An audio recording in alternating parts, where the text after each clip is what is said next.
어린 시절 세상에는 두 부류의 사람들이 있었습니다. 나한테 빵 나눠주는 착한 놈, 그리고 내 도시락 뺏어먹는 나쁜 놈. 그러나 나이를 먹어갈수록 진짜로 나쁜 게 뭔지 헷갈리기 시작합니다. 심지어 가끔은 내 안에 악마가 있는 것은 아닌가 싶어 화들짝 놀라기도 하지요.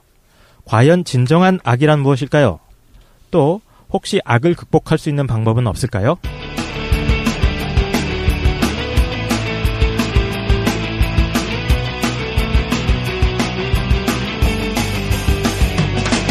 살면서 누구나 한 번쯤은 궁금해하지만 아무도 정확히 알려주지 않는 주제들을 선정해서 얕게 한번 파보겠습니다. 지적 대화를 위한 넓고 얕은 지식, 줄여서 지대덥 얕 16회 범죄와 처벌 지금 시작합니다. 한 주 잘 보내셨습니까? 네. 네. 아이고 저희 아침에 모이니까 다들 술 한잔 해가지고 정치 없는데 자기 소개할 차례죠 오늘 그죠? 자기 소개부터 하면은 저는 최 사장입니다. 미스테리 그리고 신자유주의에 관심이 있습니다. 예, 깡 선생입니다. 요즘 악플계의 신성으로 떠올라서 많은 반성을 하고 있는. 예, 죄송합니다 여러분. 반성하고 있습니다. 그렇군요. 네. 최 사장 사랑하겠습니다. 그만해. 독실입니다. 저는 독실합니다. 이제 막 대충 하는구만. 매번 하니까 할 말이 없어. 김도인입니다. 지금 김도인이 경쟁을 느끼고 있어요. 자기가 제일 단순하게 썼는데 제가 독실합니다. 딱 끝내가지고. 자기는 지금 더 단순하게 하겠다. 그러니까 홍보하면 저희가 카페랑 페이스북을 갖고 있습니다. 네이버 카페 그 다음에 페이스북에 오셔서 지대너볕 혹은 JDNY 치시면은 접속 가능하시니까 오셔서 많은 말씀 남겨주시기 바랍니다. 그 다음에 저희 댓글이 조금 많이 올라와 있었죠. 어떤 거 있었나요? 저희 캐리커처 그려주신 살랑이 분께서 생일 맞으셨다고 해가지고 축하드립니다. 예, 축하드립니다. 네. 생일? 와. 네. 생신인 것 같아. 그리고 아버지님이어서 깜짝 놀랐어요. 아기가 있다고 하셔가지고, 네. 저는 처음에 살랑이라고 하셔가지고, 어떤 캐리커처 그리는 되게 어린 여학생인가? 그렇게 생각했었는데, 점점 밝혀지는 사실은 충격이에요. 충격과 공포 속에 저를 몰아넣고 계십니다. 그리고 VB인데 고3 학생인 것 같아요. 특이하게 여기 이제 저희 거 청취하면서 공부하고 있다고 공부할 시간도 부족할 텐데 실제로 자기 입시에 도움이 된다 해가지고. 진짜? 네네. 그 독실님께서 하신 과학사가 이제 모평에서 출제되고 6월 모평. 그리고 장자가 전문 용어를 막 말씀하시는데 모평. 이거 모의고사에서 출제되고 장자도 이제 학교 시험 볼 때 나왔대요. 관련 제시문이. 그래서 학생분들도 이렇게 듣구나 해서 저 리프트를 보면서 생각을 했는데 네네. 그거 좀 조심해야 될 것 같아요. 이게 우리가 들었던 내용들이 이렇게 모평에서 나오는구나. 이거 참 공부에도 도움이 된다라고 생각하는 것 자체가 네네. 위험할 수 있는 느낌. 사후세계 같은 건 안 나오나요? 모평이? 그런 거 안 나와? 여러모로 유익한 방송 지대너볕입니다. 예. 이제 홍보할 게 없으니까 모의고사에 나온다고 홍보하고 있어요. 그렇군요. 입시 점수를 올려주는. 그다음에 저희 같이 이제 올려주신 분들 중에서 홍보 원하시는 분들이 계셔가지고 어떤 거 있었습니까? 네, 봄나물 처녀님이 남자입니다. 남자인 봄나물 처녀님이고요. 충격받았어요. 다들 왜 아이디를 여자인 줄 알았는데. 처음엔 다들 우리 여자 팬들이 있구나 했는데 알고 보니 정말 이분만은 여자일 줄 알았는데 정모하면 다 아저씨들 바글바글 하실 것 같은데 보기에는. 석유가스가 주 분야인 그 에너지 분야에 활동하시고 있는 기자님이세요. 근데 기자라고 하기에는 그냥 언론사 사주예요, 사실상. 정말요? 네. 에너지 팩트라고 www.e-fact.kr 에서 에너지 팩트 들어가 보니까 1인 미디어라고 하시는데 깜짝 놀랐습니다. 그냥 언론사 같아요. 이거를 혼자 운영한다는 게 가능한지 거기 한번 많이 들어가시면 읽을 거리가 되게 풍부하더라고요. 에너지 관련돼서. 네, 그런 것들 많이 있어서 한번 확인해 보시면 되게 좋을 것 같습니다. 그죠? 영적 에너지나 볼텍스 이런 거는 안 다루시네. 그런 거 다루면 좋으실 텐데. 이런 면 때문에 요즘 최 사장님 팬이 너무 많아져갖고. 이런 게 먹힐 거라고 꿈도 못 꿨는데 먹히고 있어요. 그리고 또 소시미님께서 또 이렇게 광고를 하나 해주셨는데 이 광고라기보다는 되게 좀 좋은 것 같아요. 내용이. 소시미님이 올려주신 내용은 7월 2일자로 남편과 만난 지 1457일 소중한 보물 찬이 아기님 같아요. 태어난 지 623일 된 날이고 축하해달라고 말씀하셨고, 중요한 거는 이분 남편분께서 M포탈에서 네이버 같아요. 매주 수요일날 절찬리에 연재 중인 남편의 웹툰 사이드킥 많이 사랑해주세요라고 광고를 말씀하셨는데 들어가 봤거든요. 근데 저도 이름을 들어본 적이 있는 작가님이세요. 신희철 작가님. 전 사이드킥을 그 전에 한번 본 적이 있었어요. 그리고 이미 뭐 광고가 필요 없을 정도로 유명해요. 네. 이미 인기 작가님이신데. 네. 아, 그래요? 우리가 왠지 이분에 기대서 저희를 광고해주세요. 광고 한번 해주시면 좋겠다. 조지민님 짱. 사이드킥 한 18화, 19화쯤에 그냥 기대 놀려주면 많이 살짝 배경에 살짝 들어가면 네. 좋겠다. 너무 유명한 분이 또 이렇게 들어주셔서 감사드리고요. 또 책 광고. 저희 근데 네. 양영수님도 저희 방송 들으시지 않으시냐? 그런 것 같아요. 예전에 네. 블로그에 링크 걸어주셨죠. 네. 되게 유명한 만화가시잖아요. 그죠? 네네, 양영수님 저도 되게 예전부터 알고 있었던. 이거 보니까 또 저희 그 카페 보면은 그 미술 쪽 만화 지망생이라든가 실제로 만화가라든가 좀 미술 하시는 분들이 꽤 있는 것 같아요. 또 미술 학도라고 또 학생 같은 분이 또 예전에 글 쓴 적도 있었었고, 우리가 정작 미술의 조예가 깊은 분이 아무도 없죠. 그렇지 않나요? 관심은 다들 있는데. 네, 우리가 진짜 유명해지나 봐요. 저도 최근에 저 방송하는 거 듣고 주변에서 나보고 결혼식 사회 봐달라고. 정말? 난생 태어나서 처음으로 사회까지 의뢰를 받았습니다. 멋지다. 네, 그리고 하나 더 있습니다. 책 광고, 이제 보살님께서. 쓰고 나니까.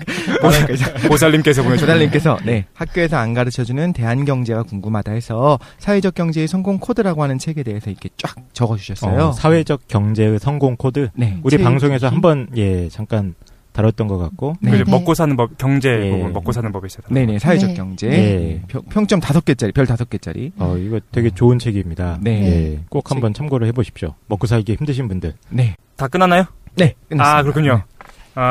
저희 오늘은 이제 뭐 할 차례냐면은, 오늘 이제 16회인데, 윤리 우리 한번 떼서 하겠다. 라고 했었는데, 윤리를 실제로 하게 됐어요. 윤리에 해당되는지 잘 모르겠는데, 그래서 16회 때는 이제, 그 범죄와 처벌에 대한 얘기를 좀 할 거고, 그러니까 죄와 벌에 대한 얘기인 거죠. 그리고 17회 때 이제 좀 약간 종교적으로 속죄와 구원에 대한 얘기를 할 텐데, 오늘은 이제 죄와 벌, 그죠? 범죄와 처벌에 대한 얘기를 조금 해보려고 합니다. 일단 가상사연으로 시작하도록 하겠습니다.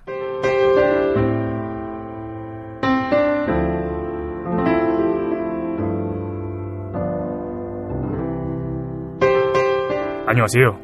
평범한 초등학교 선생님입니다. 세상 살기가 정말 무서워지고 있는 요즘입니다. 언론에서 연쇄살인이나 성폭행 같은 범죄 소식을 듣다 보면 너무 끔찍해서 잠을 못 잘 정도예요. 특히 제가 가르치고 있는 아이들도 범죄에 노출되어 있다는 생각이 들면 정말 이건 이 세상에 진짜로 나쁜 사람들이 많은 것 같아요. 진짜 악당들이 있나요? 이 사람들은 어떻게 막을 수 있을까요? 지대 너비아씨 좀 알려주세요. 서울 공덕동 미저리 선생님께서 보내주셨습니다. 미저리 선생님은 여자 선생님 아닌가요? 그러니까 뭐 읽다 보니까 뭔가 이상하다는 느낌이 들었는데 알겠습니다. 오늘 그래서 우리 죄와 벌 할 차례죠, 그죠? 예. 도대체 죄는 뭐고 어떤 벌을 받아야 되는가에 대한 얘기를 우리 자연스럽게 하겠습니다. 그죠? 우리 초심으로 돌아가서 우리 초심에 별로 처음에 준비 안 했잖아요, 그죠? 그런 초심으로 준비 많이 하면은 괜히 꼬이더라고요. 그러니까 그래서 한번 얘기해봤으면 좋겠는데 어떻게 생각하시나요?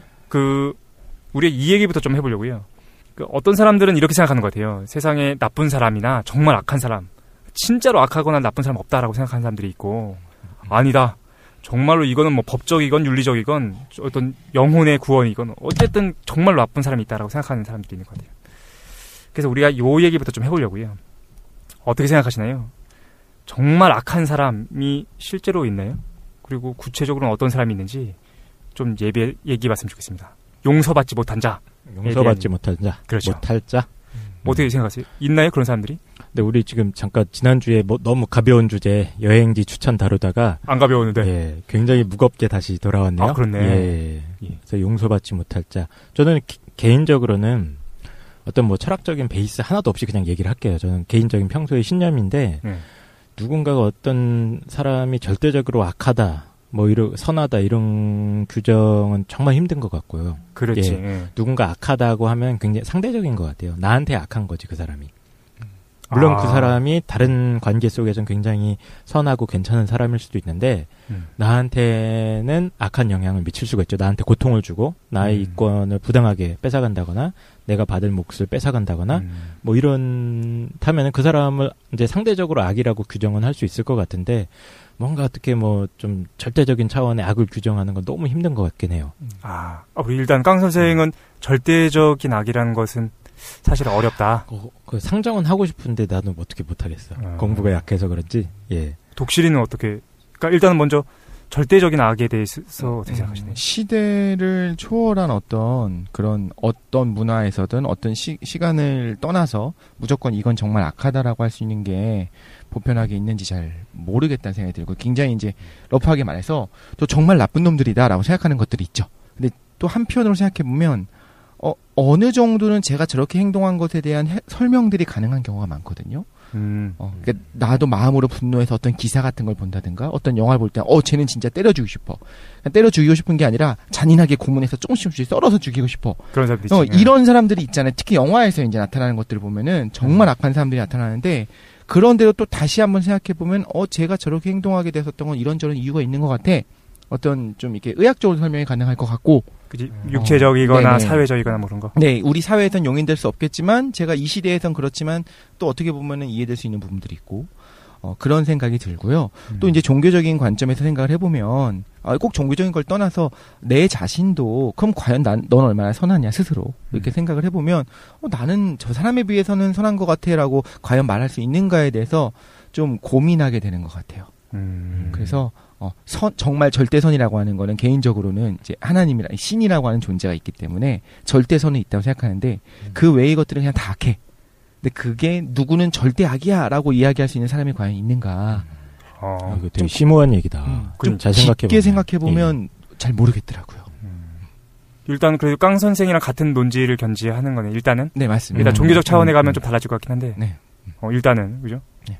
김도희는 어떻게 생각하시나요? 절대적 악이라는 게 있나요? 언론이나 이런 데서 되게 뭐 극악무도한 범죄나 뭐 인류사 쪽으로 되게 뭐 극심한 뭐 전쟁을 주도한 사람들 이렇게 보면 저 사람 정말 악한 사람이다라고 생각할 수 있지만 보편적으로 절대악이 있다고는 말하기 어려운 것 같아요.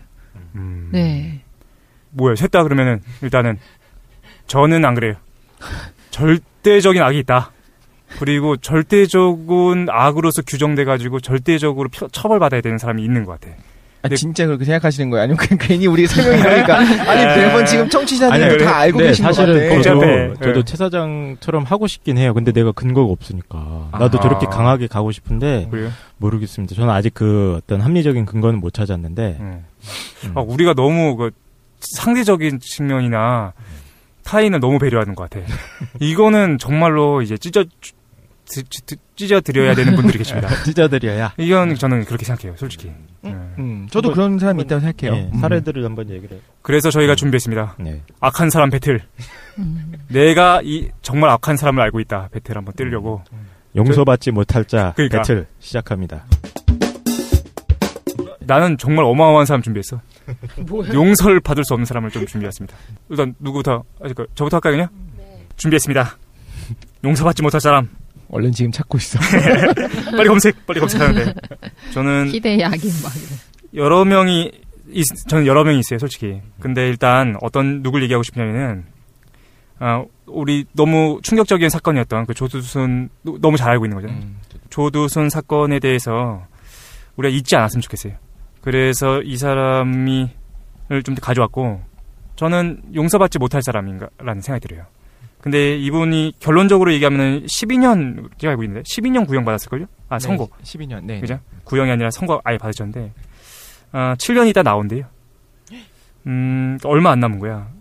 지금 이제 그 피해자 학생들이나 가족들이 지금 이제 사회에서 있는데 이제 사회를 같이 나온다는 거죠. 저는 이건 인정할 수 없다는 생각이 들고 이거 방송 중으로 얘기해야 되는지 모르겠는데 대부분이 알고 계실 것 같은데 너무 오래된 사건이기도 해서 좀 자세하고 좀 얘기를 해볼게요. 대부분 알고 계실 것 같아요. 근데 좀 얘기를 하면은 2008년에 있었습니다. 2008년 12월 11일인가? 네, 솔직히 말씀드리면 저도 이 사건을 안 봤어요. 제대로 못 보겠었어요. 너무 힘들었어요. 맞아. 그런 사람들 보는 것 자체가 디테일하게 읽는 게 힘들었던 거야, 저도. 그래서 뭐 저 같은 분들도 많을 것 같으니까. 예. 근데 저는 이거를 보면서 예전에 저도 이제 이 사건을 보면서 막 머리에 막 피가 거꾸로 쏠죠. 근데 그런 디테일한 내용들이 예전에 돌았었잖아요. 근데 상당히 또 많은 부분이 또 허위라고도 하더라고요. 그래서 그 부분은 제가 일단 얘기를 좀 듣다가 좀 말씀을 드릴게요. 해보죠. 잠깐만, 그러면 갑자기 이런 생각이 드는데, 이게 허위면 어떡하지라는 생각이 드는데, 일단 이거는 뒤에 한번 제대로 조사를 해가지고, 만약에 잘못된 부분이 있으면 잘라내거나, 아니면 삐처리하거나 하겠습니다. 그래서 이거 얘기해도 되는지 모르겠어요. 근데 일단 얘기하면, 2008년도에 있었습니다. 학교로 이제, 피아제 학생이 8살이었어요. 8살에 등교하고 있던 중에서, 교회 안 화장실로 이제 끌고 가게 됩니다. 그래서 조두순이 그곳에서 이제, 이건 사실인데, 그 바지를 벗은 다음에, 유도를 했어요. 강요했어요. 그런데 이제 그 피해자 학생이 이걸 거부하니까 주먹으로 머리랑 얼굴을 집중 구타한 다음에 목을 졸라서 기절시키려고 합니다. 근데 기절이 안 돼요. 그래서 어떻게 하냐면은 변기에 머리를 밀어 넣어가지고 질식시키게 됩니다. 그래서 저항을 못하게 만든 다음에 그 다음에 어떻게 하냐면은 기절 상태에서 이 부분은 방송에 적합하지 않아서 삭제하였습니다. 이거는 저는 인간이 아니라고 생각이 들고, 이거는 심신미약의 상태에 있었다라고 보기도 힘들고, 있었다고 하더라도 자기가 제정신이 아닐 수도 있었겠죠. 근데 이거는 12년을 처형하면 안 됐어요 라는 생각이 들어요. 어떤 사람들이 이렇게 얘기하더라고요. 그 뭐라고 하면은 우리가 너무 특정한 범죄에 대해서 그 감정적으로 대응해서 많은 형량을 주기를 원하는데 사실은 객관적으로 봤을 때 적절한 형량일 수도 있다라고 얘기하는 사람들도 본 적이 있었는데 저는 아니라고 생각해요. 이거는 한 사람의 인생을 망쳐놓은 거고 사회 전체의 도덕감이나 아니면 사회 전체가 믿고 있었던 연대감을 훼손시킨 거예요. 저는 이거에 대해서 극단적인 처벌이나 그 피해자가 입은 동등한 만큼의 처벌이 있었어야 된다는 생각이 들어요. 근데 질문 드리고 싶은 게 있는데 지금 말씀해 주신 디테일한 사실들이 이거 언론 보도된 거예요? 왜냐하면 저 그때 언론 기사들을 다 읽고 있었는데 지금 말씀해 주신 정도로까지 작성된 기사는 한 번도 못 봤거든요. 이거 그럼 다시 한번 좀 확인해 봐야 되겠네. 그때 뭐 어쨌든 일부 사실관계가 다르더라도 큰 흐름이라는 거는 그냥 진짜 그러니까 너무 상태가 심했어요. 그래서 이제 장이 파열 그죠? 그거는 있었으니까 사실이었으니까. 저는 이거는 실수였든 아니었든 이거는 정말로 악한 거고 이건 용서받지 못할 거다라는 생각이 들고 그분이 사이코패스 진단도 받지 않았었나요? 됐다고 나오더라고요. 사이코패스로 판단이 됐다. 조두순이 뭐라고 얘기하냐면 이런 얘기를 하는 거예요. 어차피 성인이 되면 누구나 겪었어야 되는 건데 그게 뭐가 문제가 되느냐? 그게 그 조두순의 다른 사람이었던 것 같아요. 그래요? 이건도? 아니야? 뭐에 대한 준비하기 다 달라. 다른 사람이었었던 것 같아요. 누가 성폭행을 한 다음에 어차피 쟤도 여자고 나중에 할 텐데 그냥 나랑 먼저 하면 어떠냐 막 이런 식으로 얘기해갖고 그것도 막 네티즌들이 굉장히 분노했었던. 그래서 그런 사람들은 이제 빨리 죽여야 되는 것 같아. 왜냐면 어차피 죽을 거니까 먼저 죽으면 좀 어때? 그죠? 그러네. 그렇지. 지금 얘기한 게 내용이. 그렇죠. 죽창으로 그냥. 그러니까. 과감하게. 근데 이런 분들에 대한 쟁점 중에 하나가 이게 일종의 유전적인 문제일 수도 있다는 쟁점도 있잖아요. 그러니까. 그렇죠. 사이코패스라고 하는 게 뭐 딴 게 아니라 감정이입 능력이 떨어지는 거고 뇌의 일부 기능이 전두엽에 있는 일부 기능이 좀 일반적인 인간에 비해서 좀 떨어지기 때문에 거기서 오는 어떤 감정이입 능력의 장애 뭐 이런 거를 보통 가지고 있다고 이렇게 판단을 하는데 실제로 많은 그 연쇄 살인범들이 이 증상을 가지고 있죠. 그렇죠. 실제로 조사를 해보면. 라고 하는 게 결국에 어떤 거냐면 공감 능력이 없는 거고 다른 사람이 어떻게 그러니까 일반적으로 우리가 이렇게 생각을 하잖아요. 이런 행위를 내가 받으면 싫을 거야. 그러니까 나도 하면 안 돼라고 하는 건데 그 개념 자체를 이해를 못 하는 거예요. 그러니까 그거는 좀 여러분이 좀 생각을 해보셔야 되는 게 예전에 인터넷으로 봤었던 글인데 자신의 누나가 사이코패스래요. 사이코패스라니까 참 저희가 좀 비하하는 발언처럼 들리는데 그렇게 생각하지 말고 좀 학문적으로 생각한다면 그래서 어떻게 가르쳐야 되냐면 예를 들면 우리가 동물을 학대하는 사람을 본다면 뭐라고 얘기하냐면 네가 저 동물이면 얼마나 아프겠어 하면 안 돼 때리면 안 돼 이렇게 얘기를 해야 되잖아요. 말하기 전에 사실 본능적으로 알 수 있는 거죠. 그렇죠. 근데 뭐 사실은 곤충 같은 거는 어렸을 때 뭐 좀 이렇게 하기도 하니까. 근데 예를 들면 개를 때려. 그럼 걔가 비명을 지르겠죠? 그러면, 쟤 아파서 그러잖아. 누가 널 때린다면 아프겠지? 그럼 하면 안 돼. 이렇게 얘기하는데, 소시오패스, 사이코패스는 그걸 이해를 못 하는 거예요. 내가 아닌데 왜, 나는 걔가 아니잖아. 그러니까 나는 남이 아니잖아. 내가 아픈 게 아닌데 뭐하러 그렇게 해야 되지? 라고 하기 때문에, 뭐라고 교육을 해야 되냐면, 너 이렇게 행위를 하면 안 돼. 사람들이 이걸 받아들이기 힘들어 하니까, 너 하지 마. 이렇게 이야기를 해야 된다는 거예요. 입장 바꿔 생각해봐. 이게 안 되는 거야. 입장을 왜 바꿔? 그러니까 이런 거를 하면은 사람들이 받아들이지 못하니까 하면 안 돼라고 이야기를 해야 된다. 그러니까 이거는 어떤 결함인 거죠, 일종의. 그러니까 이게 만약에 유전적인 결함이라면은 이게 그 사람이 어떻게 의지를 가지고 통제할 수 없는 부분일 수도 있잖아요. 거죠. 그래서 이거를 뭐 선악의 개념을 가르쳐 갖고 하지 말도록 하는 거는 힘들고 사실상 불가능하고 지금 얘기한 것처럼 이런 행위를 하면 안 된다. 왜 안 돼?라고 물어보면 그냥 안 돼. 우리 사회에서 용인되지 않아. 그냥 이렇게 얘기를 해야 된다라는 거죠. 차라리 그게 더 효과적일 수는 있다. 훨씬 효과적이라고. 그 사람은 합니다. 어차피 감정이입 능력이 없으니까.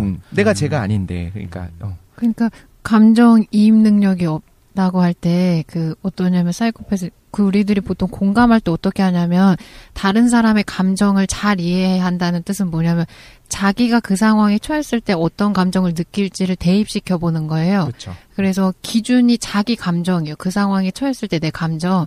근데 사이코패스들은 뭐가 안 되냐면 자기 감정의 인지가 안 되는 거예요. 그 상황에서 그런 감정을 못 드니까 판단할 수 있는 기준이 아예 없는 상태예요.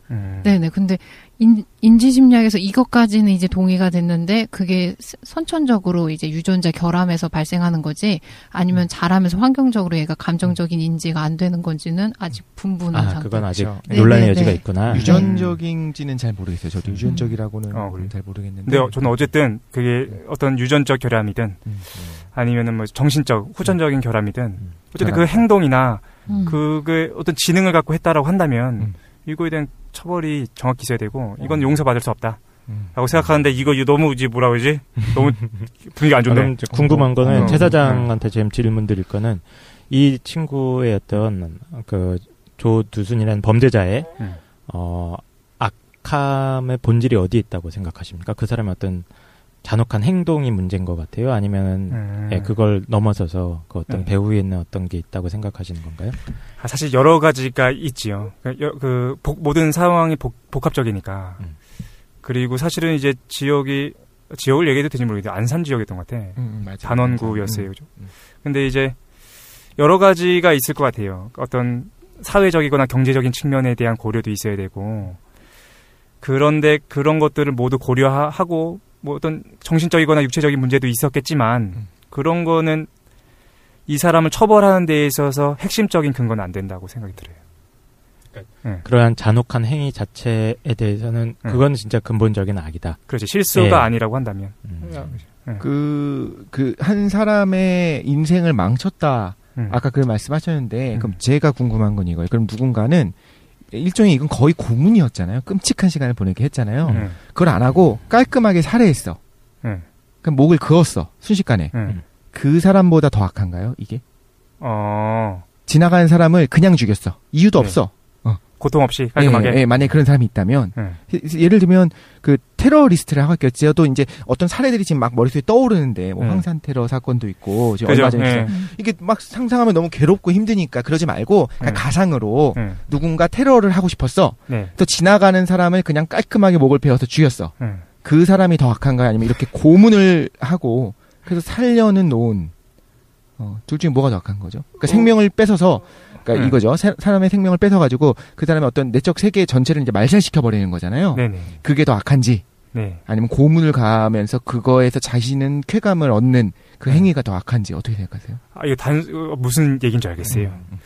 근데 단순 비교하는 거는 너무 어려운 것 같고 그때 상황에 따라서. 근데 나중에 이제 처벌할 때 좀 얘기를 하려고 했었는데 저는 그에 대한 처벌을 사회적으로 대리자들이 처벌하는 거에 어떻게 보면 객관적으로 보일 수도 있겠지만 그 사건으로 인해서 피해를 입었거나 가슴에 상처를 입은 사람들이 만족할 만큼의 처벌이 있어야 된다는 생각이 들어요. 근데 어쨌든 단순 비교는 조금 어려울 것 같고, 어쨌든 둘 다 나쁜 거다. 둘 다 나쁘지. 그 나쁨의 근거는 뭡니까, 그럼? 나쁨의 근거? 예. 근거는. 그러니까 어떤 고통을 줬기 때문에. 사실 두 가지인 것 같아요. 저는 이제 나중에 뭐 다 얘기할 것 같아. 다 쏟아내고 이따 얘기할 거 없을 것 같은데, 윤리가 어디서 발생하냐면은, 비윤리가 발생하는 상황이 있어요. 어떤 힘센 사람이 힘을 약한 사람한테, 그러니까 강자한테 강하고, 그렇죠. 강자한테 강하고 약자한테 약하면 그 사람은 정의롭지만, 강자한테 약하고 약자한테 강한 사람이 그런 상황에서 그 부도덕, 그 다음에 부정의가 발생한다고 생각이 드는데, 지금의 이걸 우리가 잘못된 상황이라고 판단할 수 있는 것이 거기 있지 않았냐는 거죠. 육체적으로 단순히 자기가 더 강인하다는 이유 하나만으로 되게 약한 사람을 짓밟은 거잖아요. 이거는 인정할 수 없는 거예요. 그럼 이 사건을 일단 좀 빠져나올게요. 이 사건을 계속 하면 너무 그게 힘드니까 들으면서 다시 한번 들으면 너무 힘들었는데 그러면 예를 들면 침팬지의 물이에요. 우리가 생각하는 것보다 훨씬 더 잔인한 애들이 침팬지잖아요. 동족을 잡아먹기도 그렇죠. 하고. 걔네들은 강자가 지배하는 것이 우리가 비윤리라고 말하지 않잖아요. 그런데 그렇죠. 사람이기 때문에 그래야 된다라고 우리가 이야기하는 거잖아요. 네네. 그럼 사람이 침팬지처럼 그거를 그 공감 능력이 없고 아까 말한 것처럼 공감 능력이 없고 사실상 뭐 사람의 형태는 갖추고 있는데 짐승에 가까운 뇌일 수 있는 거잖아요. 그렇죠. 그러면 저는 이제 이렇게 생각하는 거예요. 두둔하자는 마음은 전혀 없고 진짜 막 보면 열받는데 두둔할 수 있는 이 사회에서는 영원히 격리시켜야 돼. 그게 뭐 사형이 됐든 추방이 됐든 무기징역이 됐든 그거는 정말 동의를 하는데 이거를 그러니까 용서받을 수 있는 여지가 전혀 없는 이건 정말 악의 덩어리다, 악의 결정체다라고 이야기할 수 있는지에 대해서는 사회에 따라 좀 달라지지 않나, 문화에 따라 달라지지 않나 생각이 드는 거죠. 또 시대를 좀 달리해서 생각해 본다면은 과거에 전쟁이 횡행했던 시대라든가 인권의 개념이 뭐 거의 없었던 시대, 뭐 특히 이제 신분이 낮은 사람들의 뭐 인권은 거의 짐승만도 못하게 취급했던 시대에도 있었잖아요. 그래서 전쟁 때 뭐 대학살 같은 거는 이게 얼마 안 됐죠. 50년도 안 됐잖아요. 지금도 사실 벌어지고 있고요. 예. 부녀자들의 강간 그냥 그러고 살해하는 것들 너무나 많이 일어나니까. 너무 많이 일어나고 있죠. 그리고 그 중세 때 그래도 출처를 이제 조사를 안 해요. 조사해 올 거였다. 출처가 기억이 안 나는데 중세 때 아동 성폭행에 대한 그 판결 방식이 어떠냐면은 예전에 읽었었는데 출처는 사실 기억이 잘 안 나는데 귀족집 아들이 이제 평민 계급의 아이를 성폭행했어요. 아동을. 그런데 그거에 대한 처벌이 어떻게 됐냐면은 그 아이를 갖다 버렸어. 더러워졌다라는 거지. 맞아. 요즘 그런 게 있었어요. 그래서 중세 때 그런 게 있었다는 거야. 그리고 그 귀족집 아들은 처벌받지 않고. 그렇죠. 왜냐면은 그때 전반적인 사고방식이 아이는 인간이 아니었다라는 사고방식을 갖고 있었다라고 하더라고요. 부모가 자녀의 생존권을 결정할 수 있고 생사를 결정할 수 있고 이런 게 성경에도 사실 나오거든요. 그렇죠. 결정할 수 있는 거. 그죠. 그래서 아브라함이 이삭을 그런 부분들. 당시 어떤 문화들이라는 거 생각해보면 물론 제가 알기로는 보편적으로도 당시에도 예를 들면 노예라고 하더라도 잔인하게 살해하는 거는 죄는 죄였어요. 벌금을 좀 내야 된다든가 그렇죠. 좀 이런 식으로 있었던 것 같아요. 그리고 한편으로는 기억에서는 조선시대 같은 때가 오히려 더 그런 면에서 기본 유교 위에 세워진 국가라서 아무리 그렇다고 하더라도 어린 아이를 성폭행한다든가 하면은 굉장히 그 중형이 내려졌다고 저는 알고 있었는데 그 맞나요? 맞아요. 네, 전 구체적인 인륜 이런 거를 강조했기 때문에 오히려. 근데 어쨌든 저는 그래도 어떤 시대적인 환경이라든가 그 차이를 고려한다고 하더라도 모르겠어요. 내가 너무 현대적이라서 그런가? 그런 거 못 참겠어요. 저도 그냥 악인 것 같아요. 저는 윤리도 발전한다고 생각이 들어요. 인간의 어떤 인권에 대한 개념이나 그런 것이 그냥 단순히 상대적인 것이 아니라 조금씩 더 발전해 나가고 있다고 믿는데. 그렇죠. 근데 그럼 만약에 예를 들면 수학이 발전하고 있는데 그럼 요즘 현대에서의 어떤 보편적으로 이 정도는 배워야 된다라고 하는 수학을 못 배운 사람은 우리가 넌 더 이상 인간이 아니야라고 말할 수 없는 것처럼 그럼 그 윤리 발전하고 있는데 그 윤리식을 따라오지 못하는 사람은 그럼 인간이 아니다. 라고 이야기할 수 있냐라는 거죠. 이 사람 질문이 너무 날카로워. 야, 너 준비했냐? 이렇게 어려운 거 아니야. 대답 못하게 해서 그냥 나쁜 놈 같아. 그치기야. 죽였으면 좋겠어. 저도 그렇게 생각합니다. 진짜 그렇게 생각하는데 그래서 이런 아까 저희가 잠깐 얘기하면서 얘기했었는데 이렇게 실질적인 사람을 데리고 오게 되면은 너무 힘든 것 같아요. 실질적인 사건. 그러면 이런 거 아까도 잠깐 얘기했었잖아 우리가 그 식인 풍습이라든가 이런 거는. 어떻게 판단을 해야 되지? 실제로 있었죠. 과거에. 많이 있었죠. 예. 근데 그거를 굳이 변명을 해주자면 그 사람들도 시기는 하는데 자기 뭐 가족 혹은 자기들이 소중하게 여기는 사람을 잡아먹는 게 절대 아니고요. 예, 자기들과 완전히 다른 범주에 있는 존재들을 먹는 겁니다. 식인이라는 거지. 예, 식인이라는 거지. 그러니까 엄마 아빠를 먹는 게 아니라. 절대 그게 아니죠. 그 사람들도 왜냐면 그 도덕 시스템이나 이런 게 다 있기 때문에 자기들이 소중히 여기는 사람들이 있죠. 그 사람들을 건드는 게 아니고 그 범주에 밖에 있는 사람들입니다.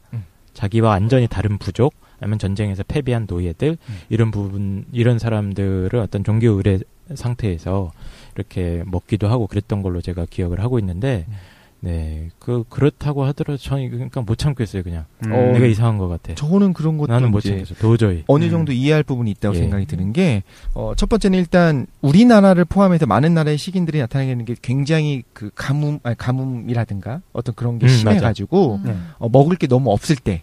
그때 일어나는 것들은 일단 첫 번째로 이해가 될 수 있는 것 같아요. 맞아요. 또 두 번째로는 그 아즈텍 같은 문명에서 인신공양을 했었던 것들, 그 경우에는 그 지역 자체가 단백질 자체가 거의 없었대요. 단백질을 섭취하는 방법이 없는 거야. 가축도 없고. 그래가지고 다른 부족과 전쟁에서 그 전쟁에서 이긴 사람을 이렇게 이긴 다음에 걔네들을 노예로 삼는 경우도 있겠지만 그 고기를 이제 섭취하는 경우, 그러니까 생존을 위해서 그런 얘기도 나오게 되더라고요. 그래서 그렇다면 또 그건 한편으로 이해가 된다는 생각도 들고, 또 이런 얘기도 예전에 봤었어요. 어떤 싸워가지고 적의 어떤 전사를 내가 이긴 다음에 시체를 먹어. 그러면 그 시체가 자신의 수호령이 된다고 믿는 것도 있었어요. 맞아요. 그렇죠. 자기한테 어떤 힘을 준다. 영적인 힘을 준다. 근데 나와 하나가 됐으니까. 피를 마신다거나 이런 식으로. 또 그런 부분도 어떻게 보면 이해가 되지 않냐. 근데 오히려 이해하지 못하는 거는 어떤 거냐면 고기도 넘쳐나고. 그렇지. 공급 과잉 상태야. 그런데 그냥 예를 들면 제가 정말 악하다고 느껴지는 거는 자신이 그냥 즐기는 거야. 살인을. 그 영화에서 나오는 연쇄살인마들이나 이런 것처럼. 네. 공감 능력이 떨어져서도 아니고 다 알아. 모든 걸 알고 있어. 그런데 그냥 제가 고통을 가지는 걸 즐겨. 조금씩. 그런 게 진짜 사이코패스네. 정말 그건 사이코패스가 아니죠. 아, 그렇네. 공감하니까 사실은. 그죠, 공감 능력이 아티스트지, 아티스트 진짜. 그러니까. 어쨌든 다른 분 뭐 준비한 내가 이긴 것 같아. 야 준비해봤자. 야 조두신 진짜 나쁜 놈인 것 같고. 얘는 용서받을 수 없다. 다른 거 혹시 또 준비하신 거 있으신가요? 그냥 개인적 측면에 해당하는 사례여가지고 예. 요즘 많이 이제 이슈화되고 있는 게 이제 대구 황산 테러 사건. 그것도 있었죠. 예. 네. 근데 저는 실제로 이게 99년도에 일어난 일인데 이때는 몰랐어요. 이제 학생이긴 했는데.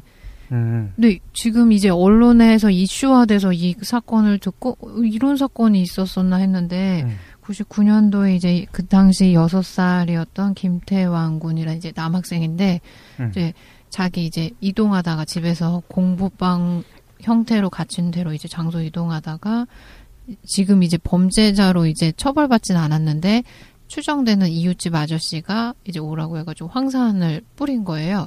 그죠? 그 입을 벌린 다음에 화상을 또 쏘냐. 그래가지고 3도 화상, 거의 전신이 화상 입어서 이제 40일 정도에서 폐혈증으로 사망하게 됐어요. 근데 이 영상도 올라와 있어요. 많은 분들이 이미 다 보셨을 텐데. 영상이? 네.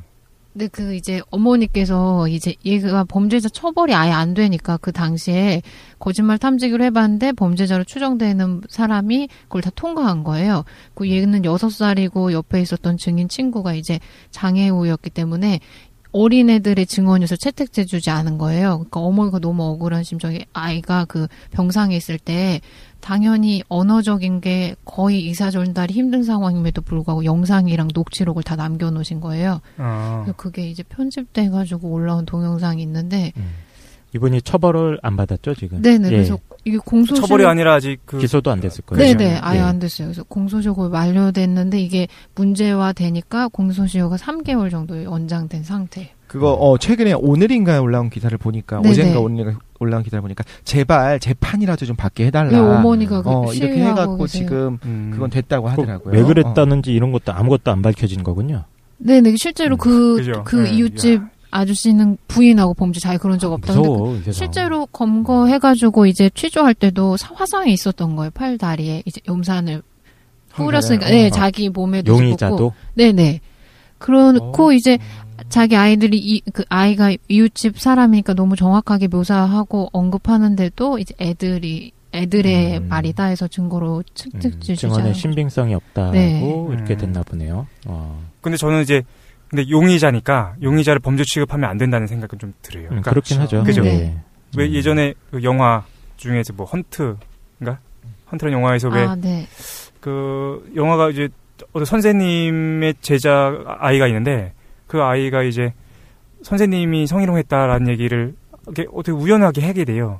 그러면서 그게 점점 기정사실화되면서 진짜 죄 없는 그 선생님이 사람들로부터 이제 고립당하고 의심받는 그런 내용을 담고 있긴 한데 사실 용의자라고 했을 때 우리가 그렇죠. 마치 무죄 추정의 원칙을 해줘야 그렇죠. 그래도 이제 우리 논의 안에서는 그 사람이 만약에 이제 실제 범인 누군가 있겠죠. 네. 범인이.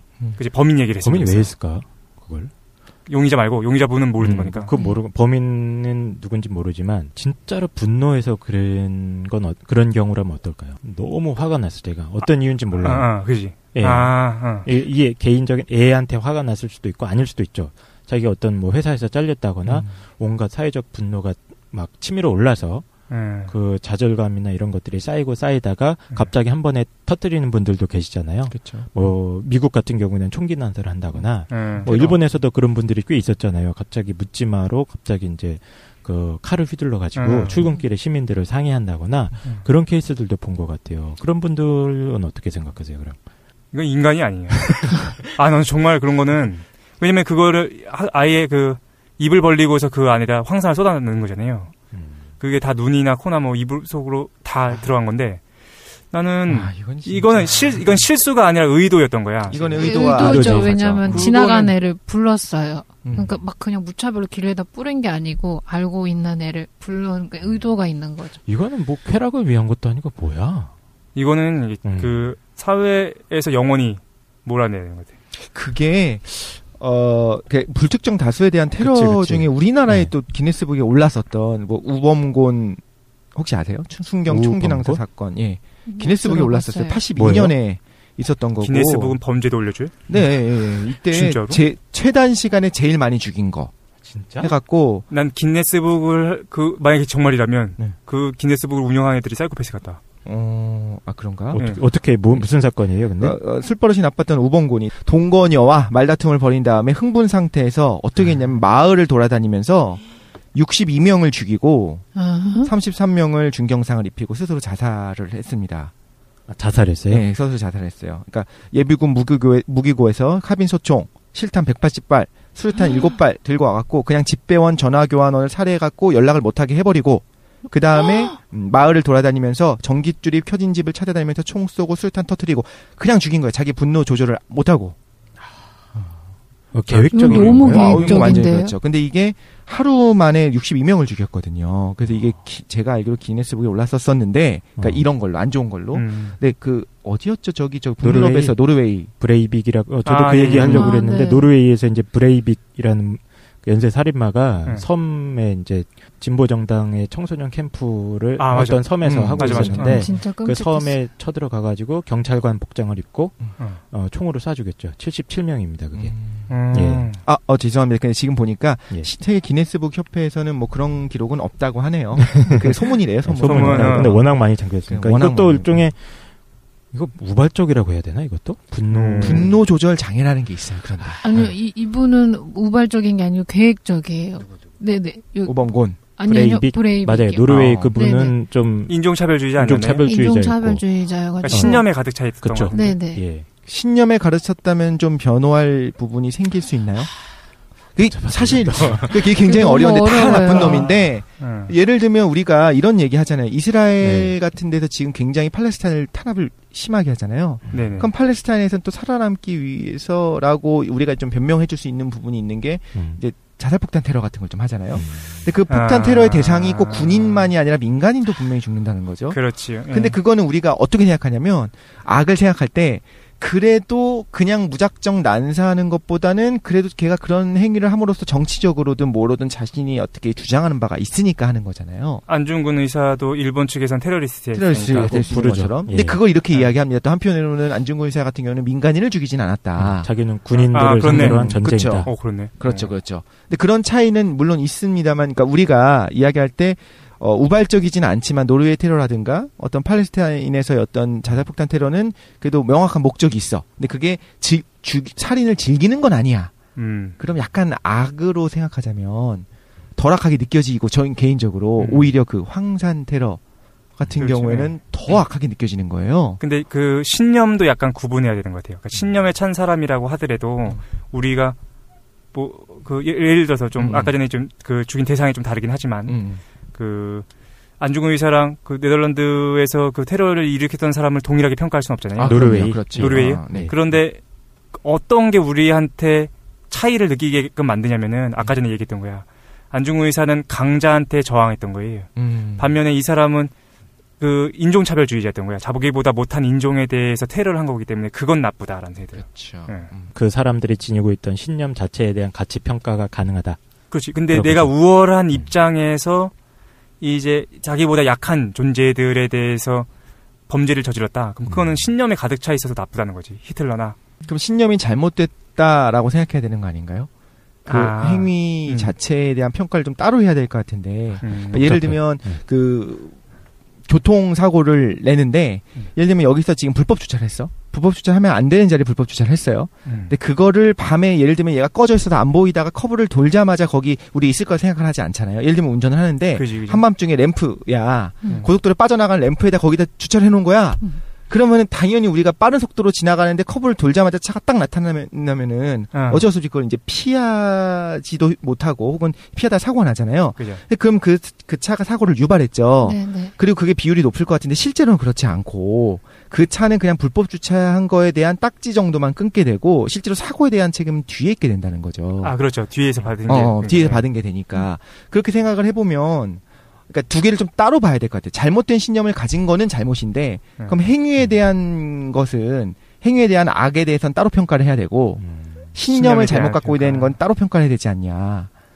그렇게 좀 엄밀하게 구분을 하자면 어떤 행위의 동기와 결과 차원을 좀 나눠서 생각해야 되는 거 아니냐. 네, 그런 얘기인 것 같아요. 그런 생각이 정확히 듭니다. 얘기합니다. 일단은 근데 우리가 그것까지 생각하면 더 복잡해져. 복잡하고만. 흔들리고 있어 다들. 복잡하다. 일단 근데 정말 어제도 그러면 그 또 다른 것도 있네요. 우리가 지금 무슨 얘기하고 있는지 정리하면서 가면은 정리 좀 해주시죠. 아니 근데 우리 예상했던 것보다 분위기가 안 좋아. 그죠? 그렇네. 되게 무겁구나. 근데 재밌어요. 네, 그죠? 사실 구체적인 사실을 말하면 어려운 것 같아요. 또 우리 용서받지 못할 자. 또 다른 것도 뭐. 지금 개인적인 차원에서 얘기를 해봤었어요. 네네. 근데 이제 악이라는 게 악이라는 것이 꼭 개인적인 차원에서만 나타나는 건 아니고 어떤 사회적인 관계 속에서 혹은 사회적인 구조 속에서 나타나는 측면도 있는 것 같아서 그 얘기를 갖다가 우리 조금 잠깐 쉬었다가 그럴까요? 한번 진행을 또 해보도록 합시다. 네네, 알겠습니다. 예.